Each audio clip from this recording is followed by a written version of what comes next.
And oh, you're back. Good. Thought we might have lost your screen there, Phil. How are you today?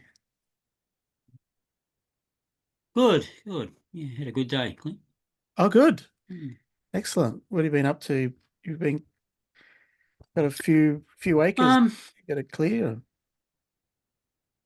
I'm at the house at the moment, so I'm trying to work out a barbecue picnic for the town community here. So busy preparing that. Good idea. So what's that in aid of in terms of what's the reason for Um, barbecue on? The idea is actually to enable people to get to know each other. I actually was looking at our town Facebook page, and there was people on there saying they've been in town for like 5 years and don't know anybody in town. So I thought it was a good idea to try to get people to actually talk to each other and get to know each other, build up those friendships. Yeah, it's an excellent idea. I mean, we seem to have lost that a little bit. I mean, I I know that in the past people used to go and knock on other people's doors. I don't know if I'd do that now, but it's almost not polite to just ring somebody. You almost need to text them in advance of ringing them to let them know what's happening. So maybe we've become a little bit withdrawn from society, do you think? Or and things Yeah, like this I don't help people.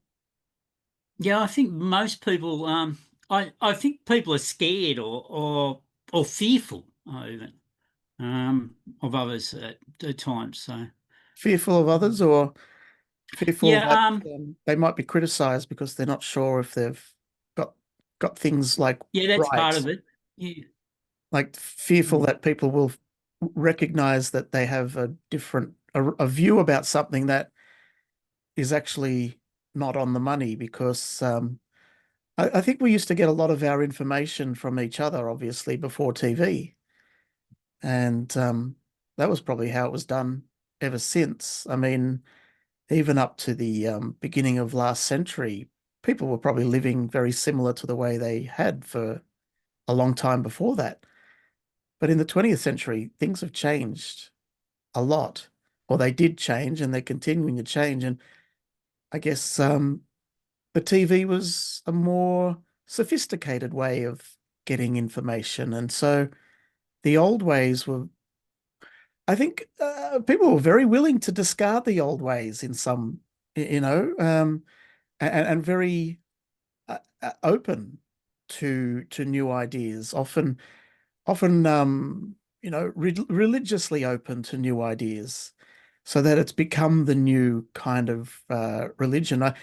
I think it's really ridiculous to say that we're not open to things like other people's cultures when it's in fact we're quite open to new ideas to the point that it may be self-detrimental to not be critical enough to new ideas that are sort of being presented to us and to accept them without enough questioning. I Yes. I was going to say that some of the actual old ideas seem to be um, forgotten, if I can say that words, and they're not really done these days. I think new technology or people's getting caught up in their own life that we forget about some of the ideas of actually getting to know or talking to your neighbours. It's quite a lot of people and that sort of idea.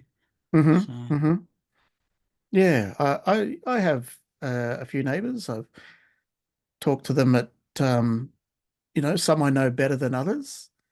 But because I've got two children, that's certainly increased my social sphere a little bit through sport and school.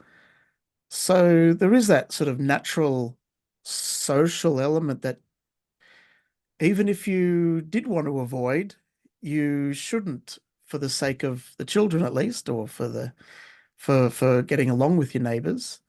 But Didn't he? I know I was going public to say one transport's other not thing. very popular these days. Yeah, the other thing, most people have got their cars and will zoom off to go probably outside their own town or outside their own thing to actually socialize in a lot of ways.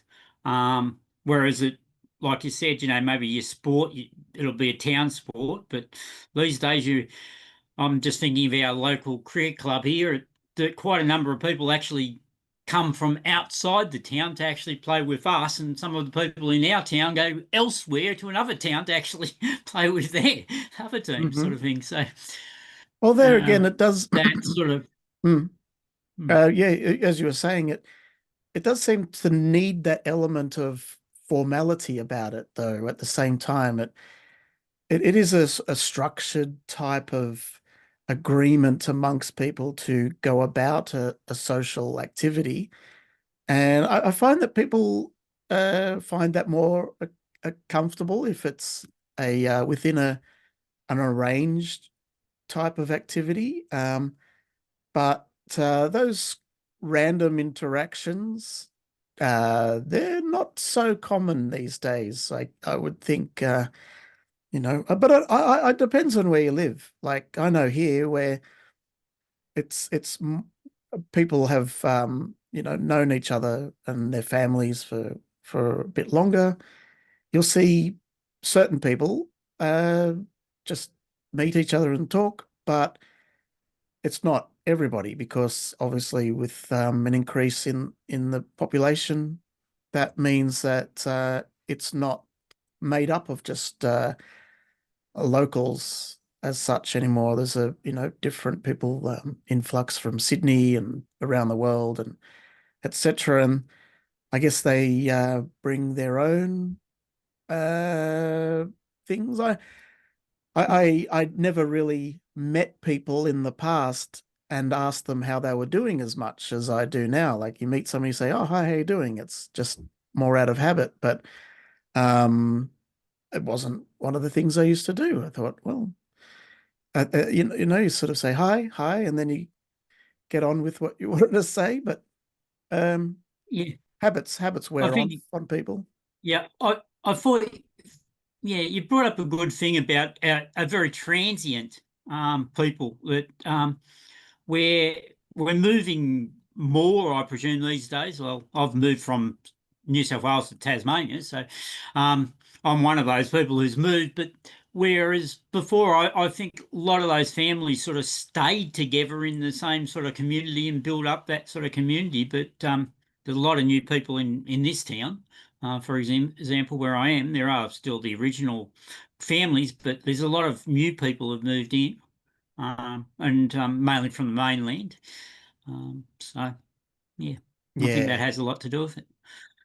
Uh, yeah, I like we got to recognize that effect of technology. Um, the ability to travel. What Yeah. are the consequences of that ability to travel? And would anybody have uh, considered that the ability to travel would then reduce the cohesiveness of society because of the ability to be so transient? I Mm. think even now, if we, sorry about the noise in the background. I think I think if we were to start from this point and consider the future with the technology that we have now, then what we're likely to do is make a lot of assumptions are based on what we have now. So I think that's one of the reasons, predictions of the future very rarely come true because it's hard to it's hard to game things out as best as they do in reality when you have people who are looking to take advantage of new technology, or they look at it and say, how can I make money out of it? How does it affect the flow of information?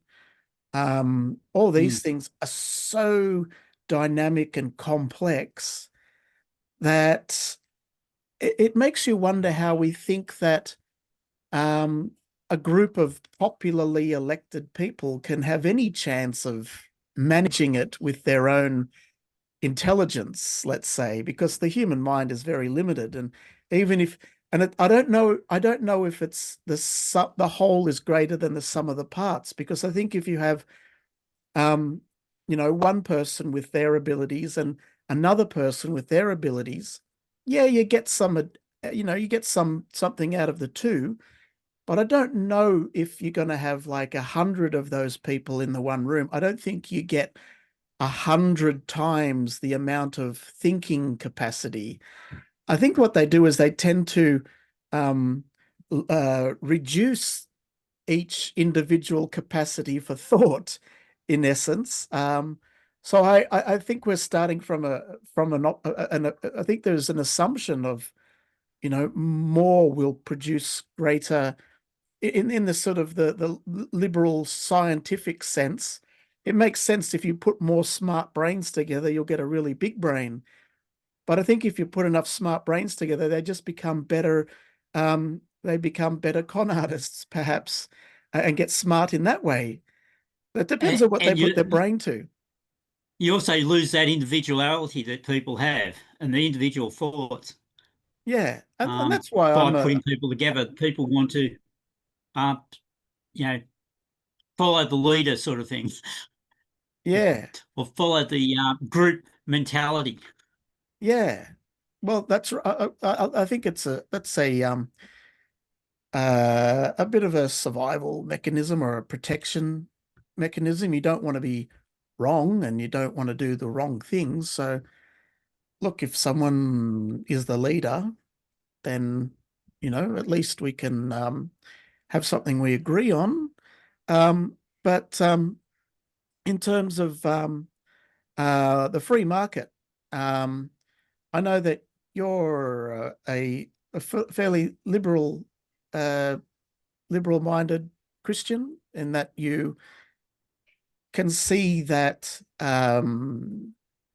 we're better to make our individual choices and allow the market to decide things rather than having that one person, as you said, the leader from the top down deciding everything for us. Did I get you right on that? Well, it depends what you mean by liberal. The idea of liberal, can have many different connotations to it, and you can jump from. I can say I'm also very traditional, in a way too. So I'm sort of part one way and part the other. It depends on certain circumstances, I think. So it's hard to actually place, um, saying that um, I'm prepared definitely from the ground up, rather than from the top down in a lot of ways as well. So it's yeah, it just depends what you mean by liberal, I guess. Um, Liberal means that, in this sense, that you are an advocate for free markets, that you want open ownership of capital, rather than that being centralized decision making. Right. So diversified decision making can produce the better outcome for society in Yeah. general.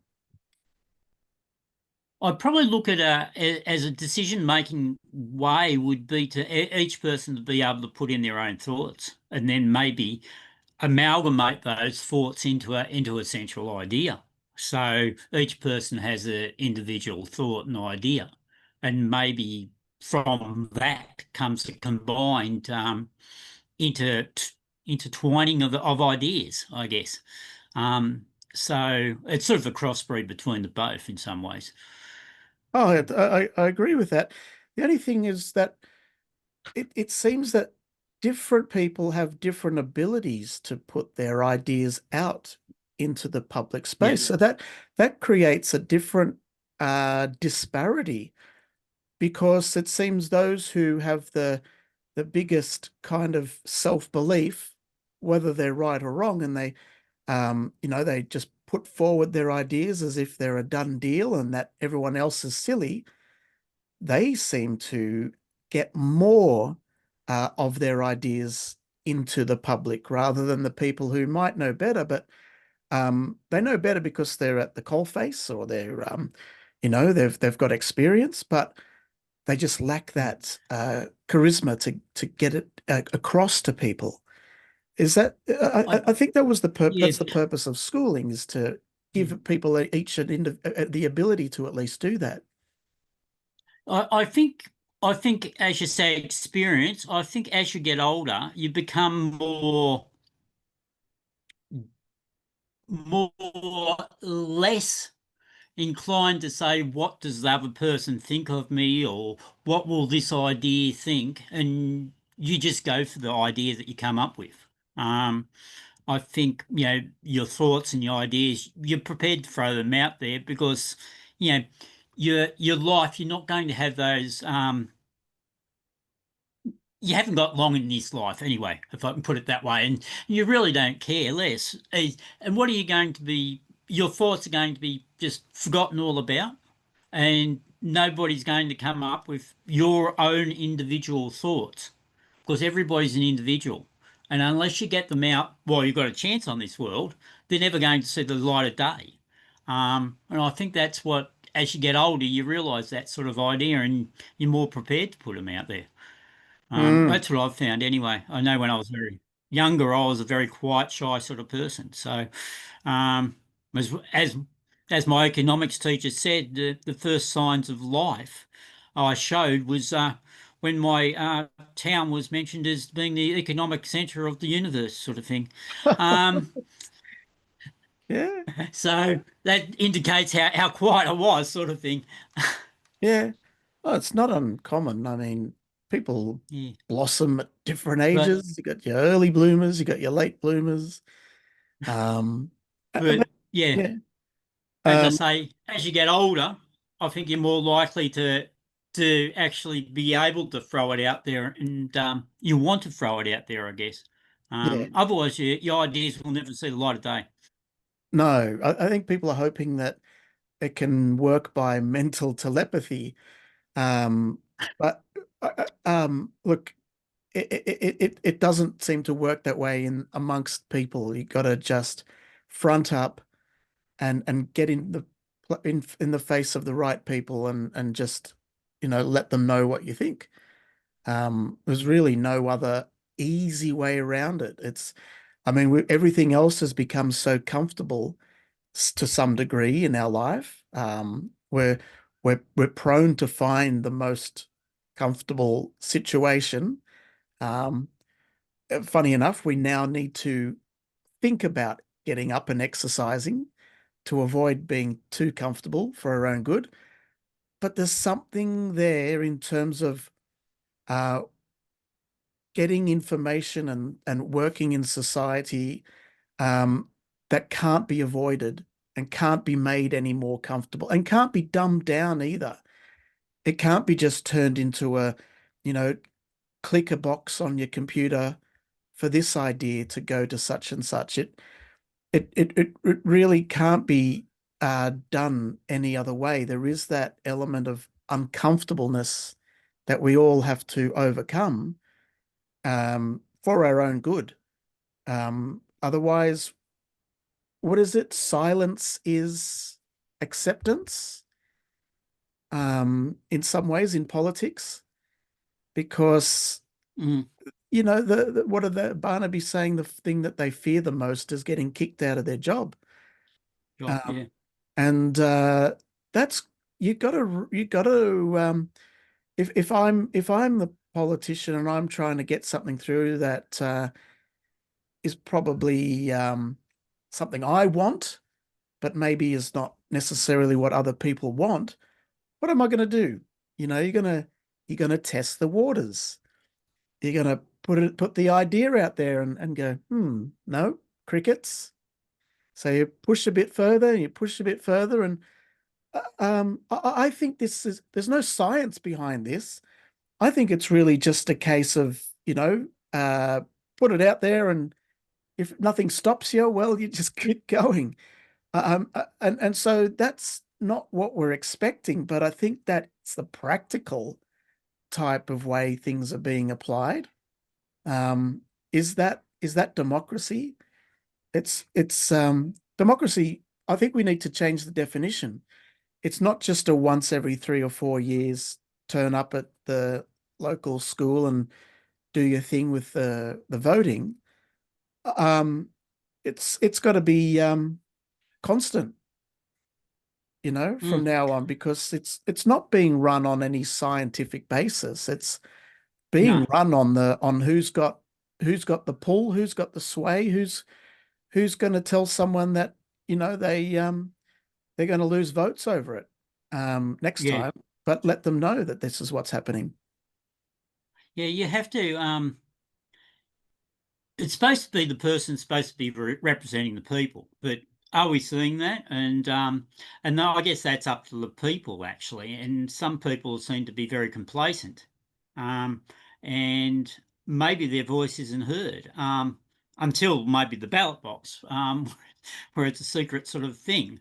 And that's, I guess, you have a lot of elections where it sort of comes as a surprise because the quiet person doesn't really voice their view until they hit the ballot box, sort of thing. So you do get those surprises every now and then. Yeah, yeah, that's right. Look, yeah, I think it's still an important avenue for people to have their voices heard, obviously, and we're not going to change that anytime soon. But I just wonder how much of politics is played out emotionally. So people are voting emotionally for Emotionally. what party should I, or what person should I vote for that suits what I want to portray as what I want to believe is the most virtuous thing to do. So, there's a party over here, and they want to protect the environment. They say, "Oh yes, that's who I want to be. I want to be the protector of the environment." So I don't know anything about them, but I'm going to vote for those guys because they're representing what I want to be represented as, or how I would like the world to see me. So I don't know if Yeah, people are necessarily voting as yeah, intended. yeah. You have to say you've got a number of different voters out there. You've got your people like you're stuck on my parents voted for that, therefore I'll vote for that sort of person. I'm a traditional X or Y sort of party person, and they'll just pick the party. Um, Hmm. it's quite interesting when you look at the Constitution. Of course, the Constitution doesn't say anything about parties, No, or which is prime which is minister. another thing. And you should really be trying. You should really be trying to actually learn who the different candidates are, so you actually know who they are. Because these days you get a lot of candidates that jump ship and either become independents or jump to another party even halfway through their their term. So you really need to know the individual person and what they stand for, which not many people actually do. It's one thing I've decided is to actually ask the questions of the candidates who are going for that, is actually ask the individual candidates, and give them questions like, which is important to you.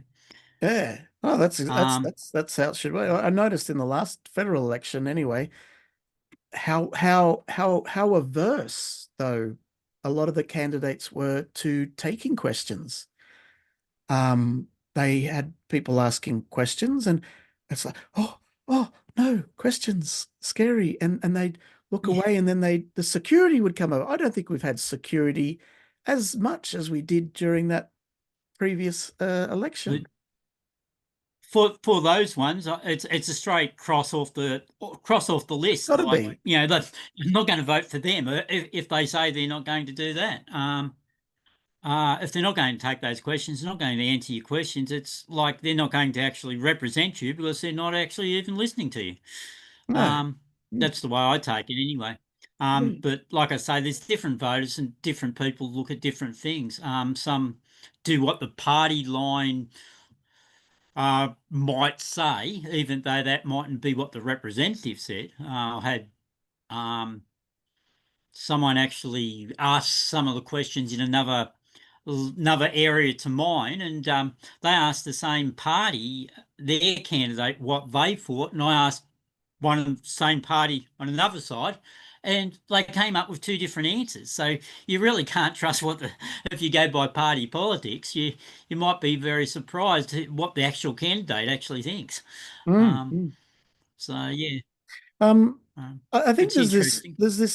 what gets thrown around out there is the idea that by voting for the big parties, you're voting for stability in the system. This is what they've conned people with. I believe it's a con because regardless of who's in the parliament, and they're really there to mull over the rights and wrongs of these ideas and through argument back and forth as representatives of the people. I mean, it doesn't matter if they're with a party or not.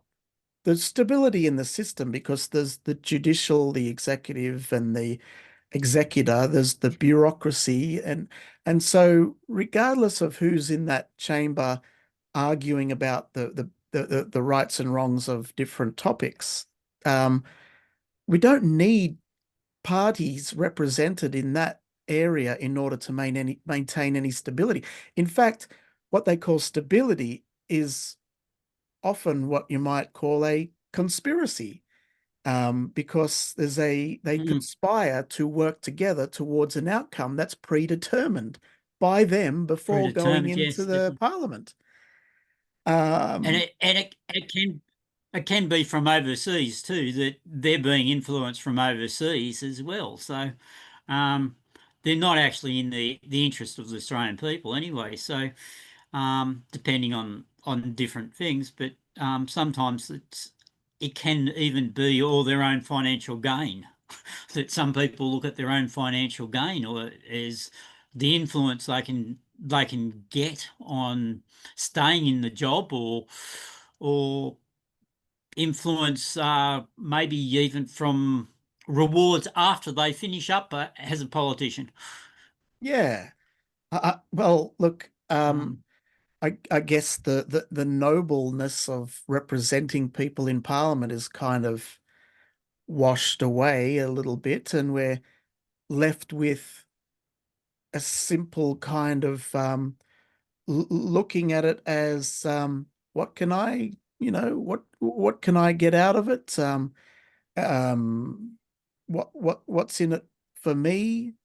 Kind of a way of looking at it. Um, I, I, so yeah, it's kind of lost if you just strip it away and don't yeah, and you become a little bit cynical about the whole thing. Well, this is where we're kind of ending up, in the sense that what we think it represents may not necessarily be what everyone's going in it for. Um, so yeah, there's a bit of there's some element of deception going on there, obviously, because they're never going to actually come out forthrightly and be honest about why they do things, how they do things, or their opinion on the real opinion on the people, or their real opinion on democracy. Because if they did, that would really change things. It's in their interests to live according to a deception and allow people to keep thinking of what they're doing in a certain way and then do it in their way at the same time. Now, is that just business, Phil? is that just business? Yeah. It can be. It Is can the be government a selfishness, business? agreed. Is government a business? Oh, yes, government is a business. I guess a lot of things these days you don't think. they're really what they originated for, and they've become a business to make a profit, and that profit needs to be not just a profit, but a profit that's larger than the profit the year before. Yeah. So, um, Well, it's interesting you use that word uh, profit. It's hard to give profit to a business as they are that doesn't actually produce anything. How can they yes. produce a Well, profit from something where the inputs are, you know? the profit when I talk profit, I'm not talking about profit as in a surplus, if we can say, for the Australian people or whatever else. It's a profit for their own interests and for their agenda, if I can say the word agenda in there, towards that as a profit towards that, getting closer to their final aim in sometimes. Um, that could be control. It could be uh, many things, maybe for their own pockets, whether it's a larger house or as a Mm. profit in that way. Um, there could be a yeah, or a what can I call it? A organizational progress, if I can say that, in whatever organization, party or whatever else, progress towards the final aim, what Mm. might be. Mm.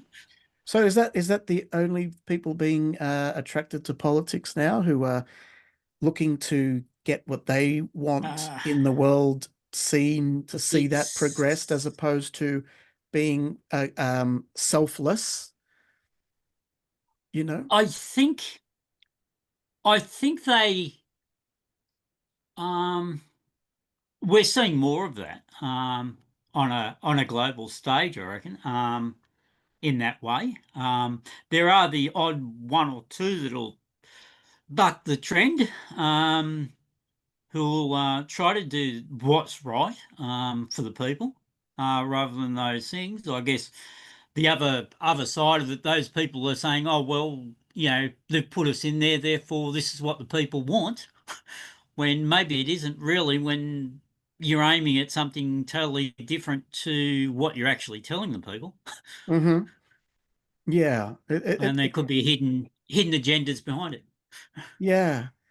Well, it's interesting that that's how they kind of do things, even though they're pledging to do God's will as a parliament and as a parliamentarian. That's what the pledge is kind of meant to be, and also written into the Constitution itself. We the people, I don't know the words exactly, under the blessing of Almighty God. So, uh, how many people in Parliament would you actually say are Christian these days? Because it's a Christian institution made up of a lot of non-Christians, perhaps.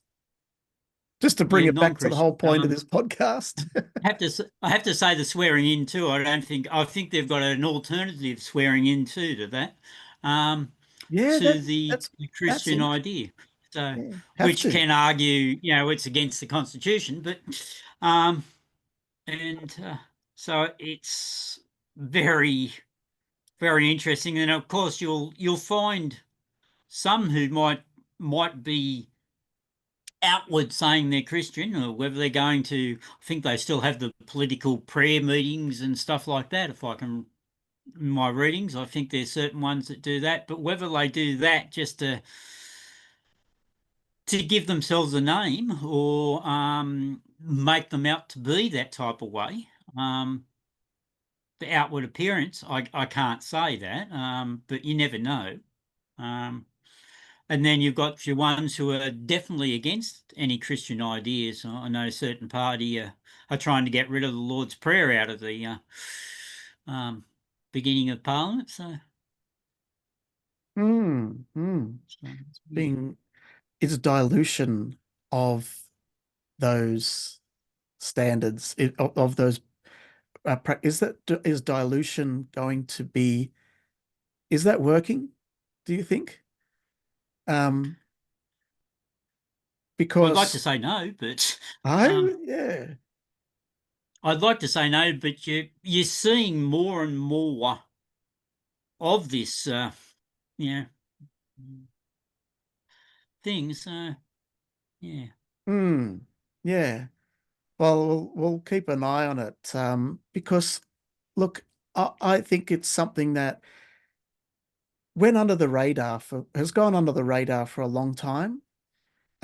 It's become quite noticeable only recently, and these practices of not swearing in properly, of diluting the the diluting those references to God and God's will, diluting those things. Are we necessarily finding that it's better as a result, or are we finding that it's bringing in other problems that we we didn't anticipate, such as let's say when it comes to decision making, what are the priorities? I think if we're not on the same page, then we have to say, well, if not this, then what are your priorities? And I don't know if we're getting people who are forthright about what they are before we vote for them, because if they did, then I don't think they would get the vote. I think people are just assuming that these things exist, are in place for the most part, and not realizing just how much that we have people from influence, like you said, from other influences that people are not aware of. Mm. And yeah, I think people just need to come clean at the end of the day. Yeah. Um, and if they don't, I don't think there's anything wrong with more Australians just expecting people to come clean on these issues. And that's not a big ask, I wouldn't think. One thing, just I think people have got to the point where when you say politicians, you expect them to lie, rather than they're there to be actual truthful, what they're supposed to be. But people have got to the point where, oh well, they're just a politician, they're going to lie. Yeah, and It's people more or less, almost, yeah, almost sort of like they're cynically intelligent in a sense. Oh, that's always happened. They've always lied, yeah, without recognizing that that's actually, yeah, it's not a pretty good situation. yeah, So no, yeah. yes, go ahead. Sorry. Yeah, so I think we do need to get back to actually having truthful people as representatives, and people should get to expect that.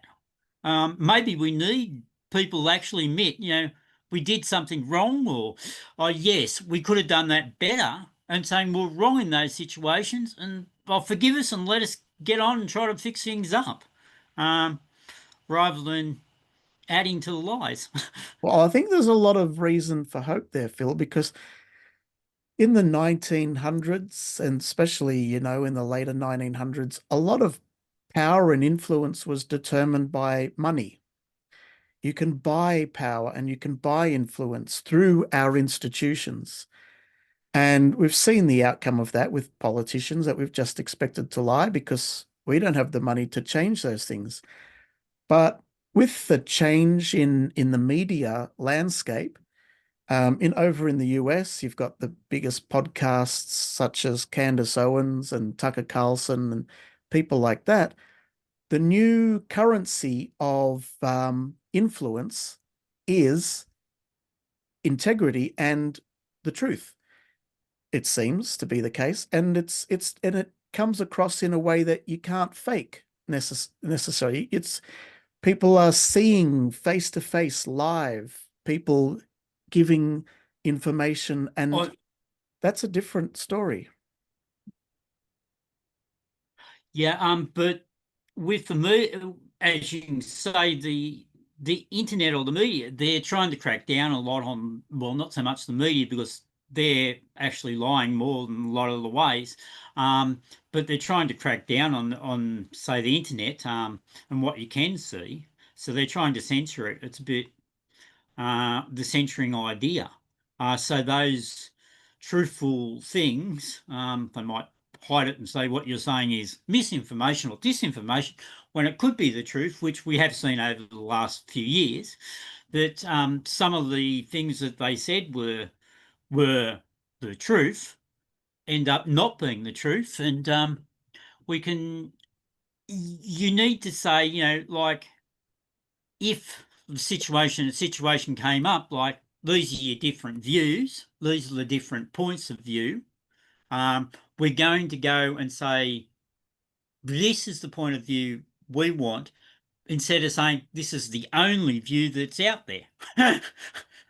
Hmm. So to actually put forward a number of different views rather than saying this is the only view out there, everybody believes this, even though there are other views out there. Um, and actually being able to have a debate. I think the idea of a debate and putting views out there, different ones, is very not not very regular these days, at least in certain countries. I don't know. That's Yeah, what I'm seeing. That the art of debating is actually diminished, I think, in a yeah, lot of places. yeah. And it does bring up the idea of truth in itself. Um, so we're talking about truth being either what what is objectively true, or truth as in um, what is told as true and kind of manufactured because it's made up of um, two competing forces. In a sense, I'm trying to describe the dialectic without necessarily saying dialectic to kind of confuse everybody. I don't know if you're familiar with that concept, but the idea of truth as being, well, you've got this, and you've got this, and these two are opposite to each other. This is a scientific way of getting to the truth. How do we determine what the truth is? Well, either this is right or this is right. Hang on, neither of them can be right. I know, let's put them together and we'll get a third thing, and that is the truth. And that by that process, we kind of evolve higher and higher closer to the truth. And that's the only other option you've got if you don't want to accept that there is a truth that's points to what gives us existence in the first place. So you can have truth that makes a lot of assumptions about things and then says, well, we'll just use our minds and we'll go and figure out what the truth is based on these assumptions. Or you can say, well, regardless of our assumptions, what does uh, God's will want us to do in this situation? So uh, that's probably a very rough outline for what I think But is shaping up as a big battleground socially in terms of how we determine what the truth is. Because if we dismiss God's will and we look to our own sources of truth, then we often end up with some very anti-human outcomes that can yeah, cause a lot of mental and stress in society, yeah. I'm finding. I think you really have to look at God's truth as being the absolute truth, and that's what we should be looking at as truth. Yet, as man, sometimes we can actually try to interpret um, what God is saying in a human perspective, which can be that way of drifting away from the truth. You can think of I'm just trying to think of an example. A lot of people will argue, oh well, the Bible says this, like this is how we should be trying to make more money as a way of doing it, rather than actually saying, your money should be there to actually serve the purposes of bringing people closer to God. It's what you're actually doing, rather than for whether you look at as the truth as like your own personal aim or goal. Yeah, You yeah. should be looking at what God wants you to do, and Well, my personal aim is all very good as long as it doesn't violate some of those other truths. God's way. Yeah, If I can only truth. Yeah. achieve my goals by being ignorant to some of the harms that it will cause, well, then obviously that's going to be a problem. Um, And you actually do see people who try to manipulate it to their own aims. They'll say this is what the Bible's actually saying there, mm, when it's not, and they try to slowly drift you away into a thing that becomes, when they finally get to the finish, where they were heading is as far away from the absolute truth of what God wants. mm. You see that quite often um, in And, things. and and that sounds complex, but at the end of the day, if we're going to have to consciously deny things that we know are happening, or something that we know, if we have to willfully deny those things in order to justify what we're aiming for, then we just need to realize that that in itself is not a good situation. I mean, that you just have to be willing to be just let everything open, and let and then you'll see the path forward much clearer. And it's a path where you can feel much better about things, and often it will possibly have a surprisingly positive outcome, but we may not know what that is if we determine to find out, if we're determined to do it in a certain way. um Look, who knows, it may be, it may not necessarily end up in our benefits, because I find if you have to trample over people to get something, you're probably not going to hold on to that profit for very long.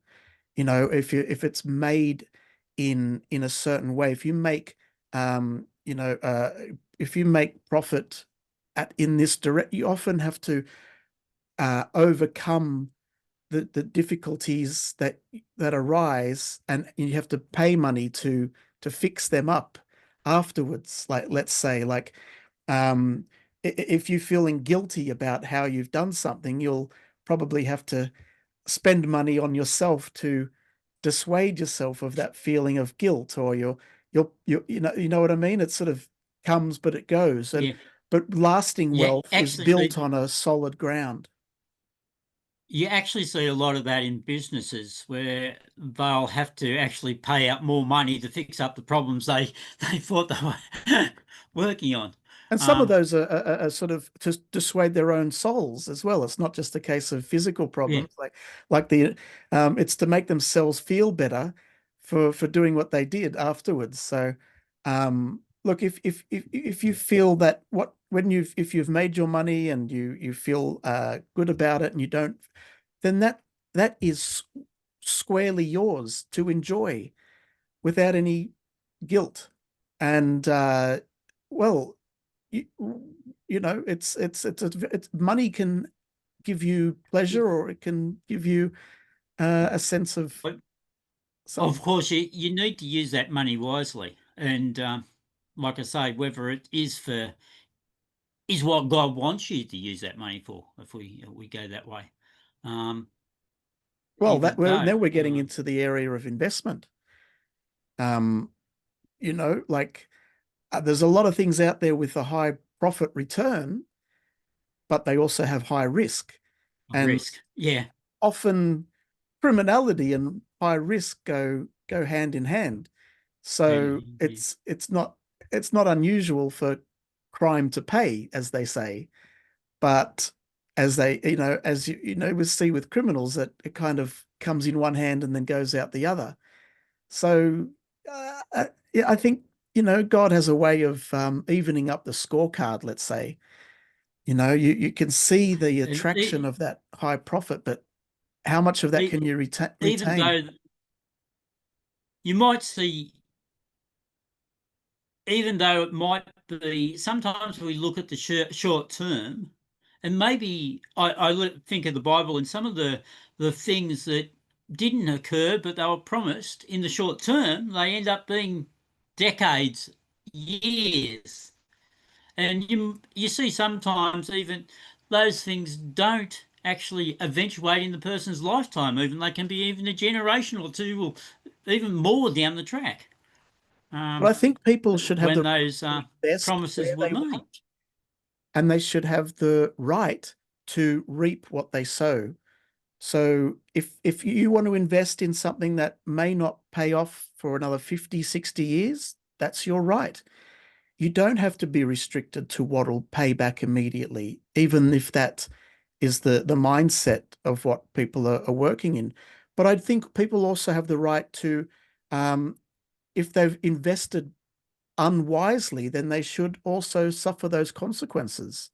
And that means investing not just money, but But investing our time and energy, and where we put our efforts. Some mm, people will invest their time better than others, and you know. yeah, Um, but I get that's my take on a free market.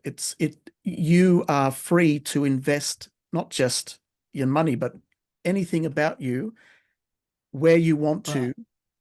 And although you have to think also, where is that investment?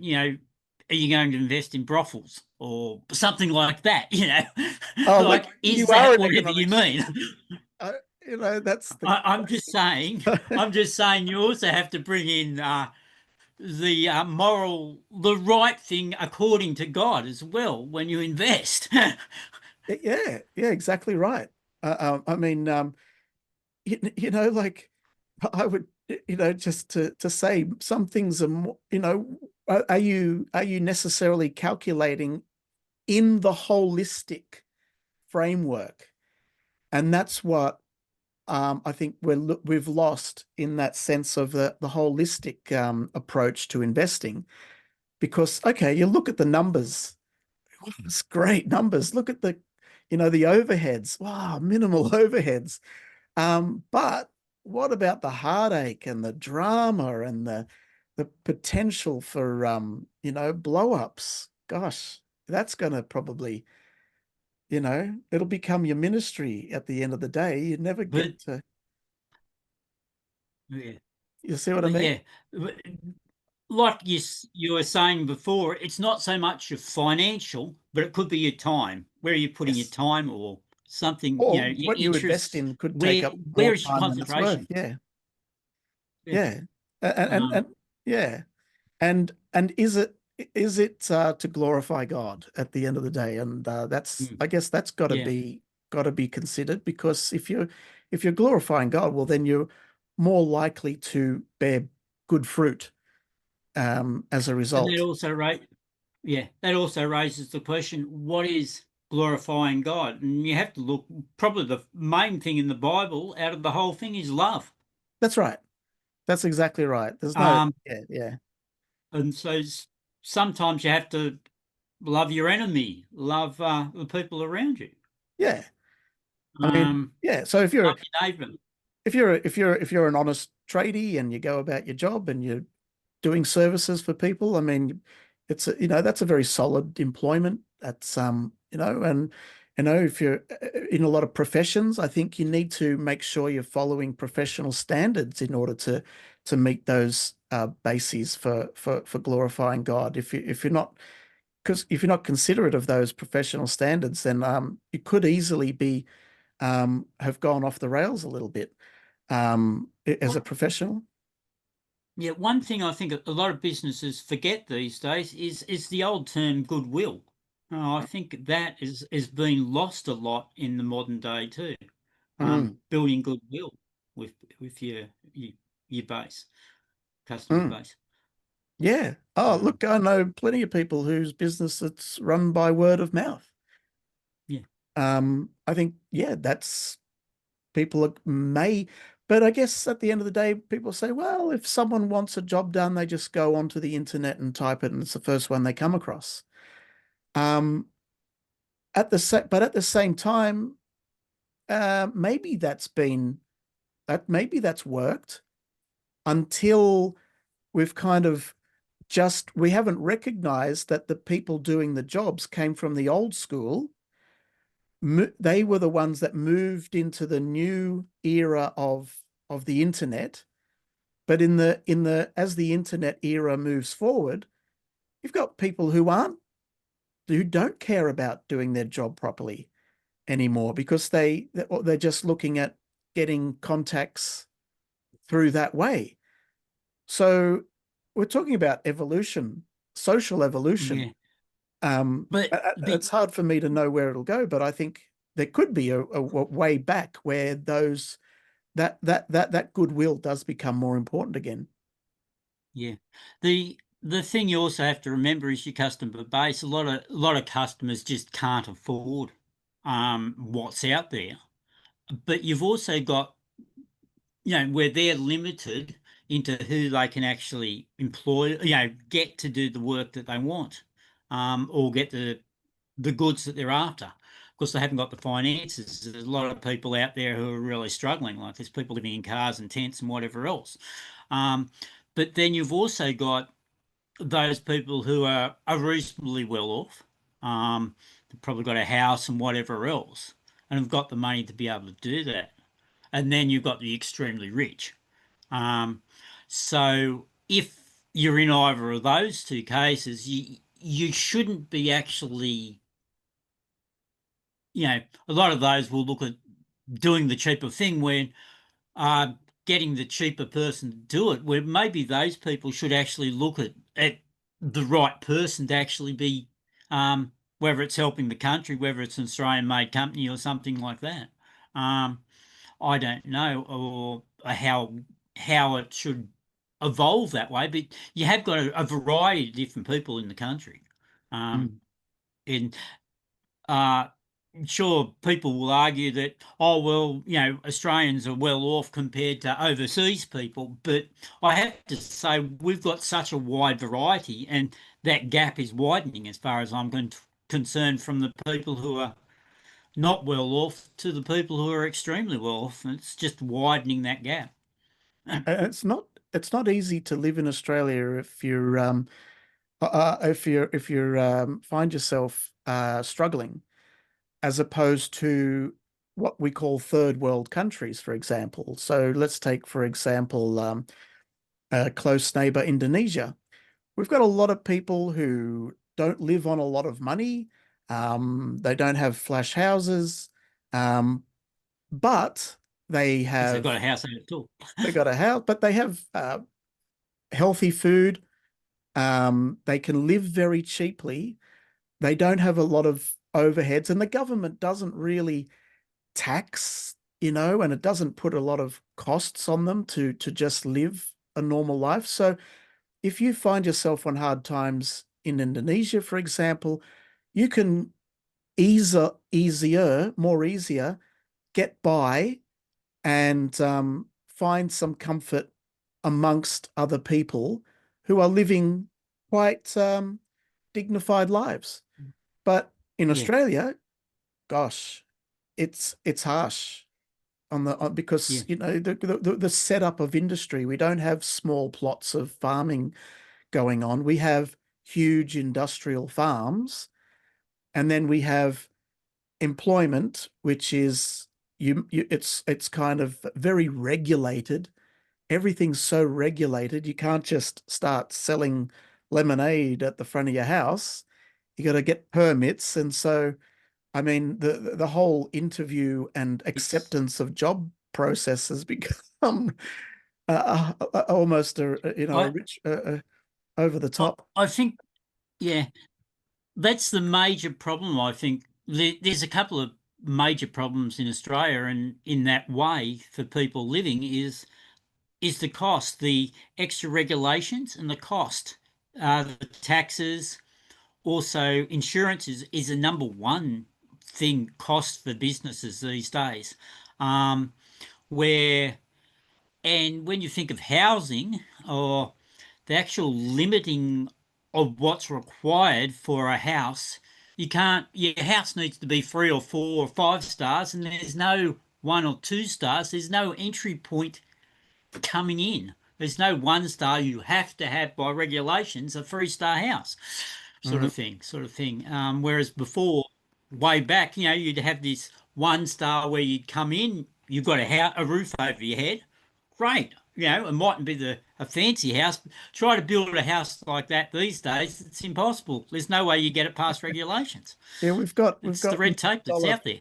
we've got $1 million 1950 fibro shacks on the beach, don't we? In around parts of Sydney. Those things were whacked up after the war, and now it's just yeah, they've become very good. But just to finish up, you had a bit of an interesting experience in that particular aspect that we were just talking about in terms of getting insurance and the cost and the opposition to providing some services to people on hard times. Is that right? Yeah, our church, or actually one lady within the church, actually decided to start up a food distribution to the people who are in need in our town.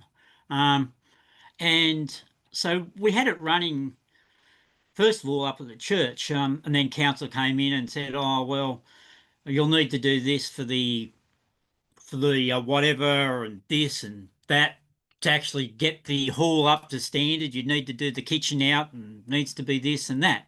Oh, it's okay. We can actually provide you down at our hall down in the town. That's fine. So, and at a small charge.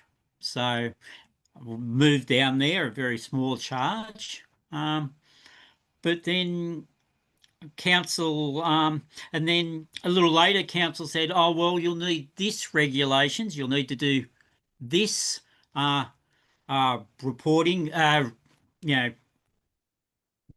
training and this training and that training." So we ended up with about 3 or 4 different trainings. You have to get actually certain ones like vulnerable people's things. Of course, these all add up, and of course you're paying more and more to get these things. Not to saying they're wrong and this wrong, wrong in themselves, but to add more and more um, regulations and costs to it. So you had to actually pay more out of people, and this is just all people want to do is actually help those in need.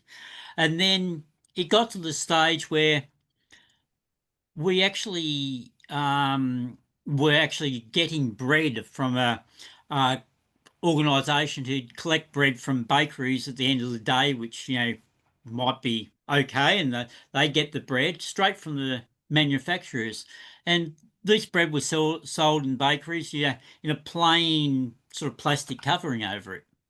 And anyway, that they'd get it and they'd give it straight to us, for example, and then council jumped up and down, not on the business as where it was originally coming from, but on us, the charity organisation, saying you haven't listed it hasn't got the listing of all the ingredients which were in there. But it was the double standards that really got us, in that we're getting it straight from, more or less straight from the baker coming around, and exactly the same thing. But it was double standards within that, and the regulations they wanted. Of course, we didn't know what was in the bread, but they're selling it actually straight from the bakery, um, as that. So it was a double standard sort of thing. And then anyway, getting back to the cost of the building, there was a lot of toing and froing, and then they put up like I can't remember, it was some ridiculous amount on the little cost that we were paying per month to some larger, more or less business equivalent cost for us charity organisation. It seemed like, yet at the same time, another double standard occurred in that other organisations actually got their premises from council for nothing. So it was quite a lot of double standards to the point where we could no longer afford to actually run the thing where all we wanted to do was help people, but because they kept adding more regulations on top of regulations and cost on top of cost, it just become ridiculous. I had Mhm. one person I know actually said who runs a charity or tried to run a charity and get things. He said you either need to be a millionaire or a crook to run a charity organisation these days. Mhm. Um, so that's where it stands. You can try to do it undercover as not legally, or Yeah, you can have to be very well off. And that's to try to help those people in need. yeah, exactly. Yeah, is this So yeah, the irony of the nanny state, Phil? yeah, absolutely. You know? Like council these days, I think is more worried than ever that we've become more American that they're going to be sued, and so they're putting regulation on regulation. But I think the most Australians, I don't think really are out there to sue people. Um, and I hope we never get to the stage like I think the United States did have a very big reputation of suing everybody that they could find, you know. And I think the individual needs to take a lot more responsibility for their own actions. And I think the court system needs to say, well, you know, you're responsible for that yourself, sort of Yeah, thing, rather than individual responsibility. say, yeah, Yeah, there um, could be some it could be some ramifications of giving people individual responsibility because then it would dilute their own power as the custodians of the people in a sense. So yeah, I think we just need to understand why things the way they are to and, and do to they need to be? and where they need to get to, and at least then there's a light at the end of the tunnel. For people like you and me who get frustrated with these things, I think that's important to know where we Yeah, are, why we're here, and where we want to get to. You know, um, and yeah, then yeah, we can keep going. But Philip Lidbetter, thank you so much. It was a pleasure to talk to you tonight. yeah. Thanks, Glenn. Do it again some other time. Right. See you later. Bye. So.